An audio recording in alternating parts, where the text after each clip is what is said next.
दोस्तों, स्वागत है आपका इस वीडियो में। दोस्तों, मैं फिर से आपके लिए टॉप 20 क्वेश्चन लेकर आया हूं जो कि हमारे जीके से रिलेटेड है। तो दोस्तों, ये जीके के क्वेश्चन बहुत ही खास है सभी एग्जामों के लिए, ठीक है। चूँकि सभी एग्जामों में अधिकतर जीके आती है, ओके। चाहे किसी भी तरह का कॉम्पिटिटिव एग्जाम हो, उसमें तो जीके तो ज़रूरी आएगी, ठीक है। बिना जीके का काम नहीं चलेगा। तो इसलिए आप किसी भी कॉम्पिटिटिव एग्जाम की तैयारी कर रहे हैं तो आप जीके की तैयारी यहाँ से भी कर सकते हैं। तो इसमें क्वेश्चन है दोस्तों हमारा 941वां क्वेश्चन। देखिए, तमिलनाडु और आंध्र प्रदेश के तट को क्या कहा जाता है? ठीक है, इम्पोर्टेंट क्वेश्चन है दोस्तों, ठीक है। दैनिक जीवन में भी काम आने वाला है, ठीक।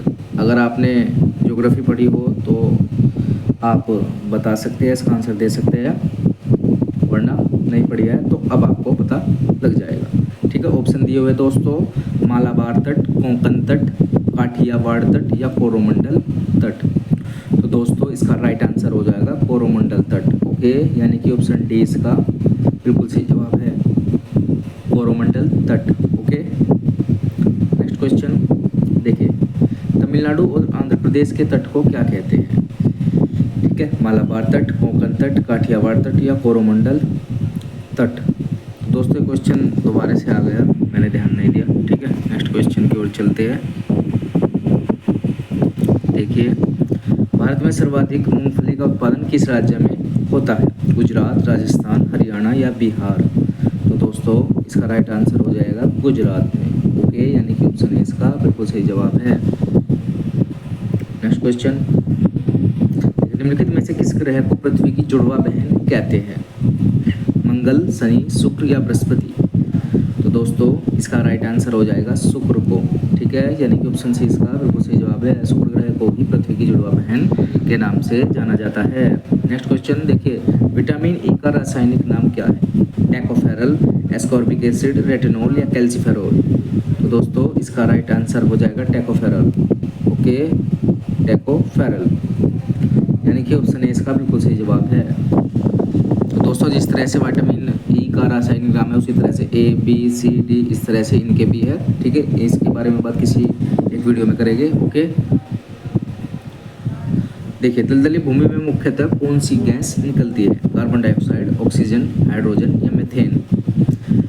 तो दोस्तों, इसका राइट आंसर हो जाएगा मीथेन निकलती है, ठीक है दोस्तों, मीथेन। दोस्तों, मीथेन को मार्स गैस के नाम से भी जाना जाता है, ठीक है। मार्स गैस के नाम से भी जाना जाता है, ठीक है। मार्स कहते हैं दोस्तों दलदल, ठीक है। या आप दलदल स्थान को भी मार्स कह सकते हैं, तो इसलिए इसको मार्स गैस के नाम से भी जाना जाता है, ठीक है। और मैंने बता दिया कि दलदली भूमि में मुख्यतः कौन सी गैस निकलती है? मीथेन, ठीक है। देखिए दोस्तों, भारत में हरित क्रांति का जन्मदाता किसे कहा जाता है? ये भी क्वेश्चन हमारा इंपॉर्टेंट है, एक बार SSC GD में पूछा भी जा चुका है। A.K. Swaminathan, Sam Pitroda, doctor Norman Borlaug या हीरालाल चौधरी? तो दोस्तों, इसका राइट आंसर हो जाएगा डॉक्टर नॉर्मन बोरलॉग, ओके। यानी कि ऑप्शन सी इसका बिल्कुल सही जवाब है। ध्यान रखना है दोस्तों आपको, हरित क्रांति के जन्मदाता, ठीक है। नेक्स्ट क्वेश्चन देखिए, 1984 में हुई भोपाल गैस त्रासदी किस गैस के रिसाव के कारण हुई थी? Chlorofluorocarbon, methyl alcohol, barium chloride या मिथाइल आइसोसाइनाइड? तो दोस्तों, इसका राइट आंसर हो जाएगा मिथाइल आइसोसाइनाइड, ओके। इस गैस के रिसाव से जो है कारण ही भोपाल गैस त्रासदी हुई थी, यानी कि ऑप्शन डी इसका बिल्कुल सही जवाब है, methyl isocyanide, okay. Next question देखिए, मुस्लिम लीग की स्थापना किस वर्ष हुई? 1906 ईस्वी में, 1923 ईस्वी में, 1929 ईस्वी में या 1905 ईस्वी में? तो दोस्तों, इसका राइट आंसर हो जाएगा 1906 ईस्वी में मुस्लिम लीग की स्थापना हुई, ओके। यानी कि ऑप्शन ए इसका बिल्कुल सही जवाब है। नेक्स्ट क्वेश्चन, भारत का प्रथम वायसराय कौन था? दोस्तों, क्वेश्चन तो पढ़ना ही पड़ता है, जो कॉम्पिटिटिव एग्जाम की तैयारी कर रहा है उन्हें तो पढ़ना ही पड़ता है इस तरह के क्वेश्चन। ये पॉलिटिकल साइंस से जुड़े क्वेश्चन है, और इस तरह के भारत में प्रथम कौन था, ठीक है।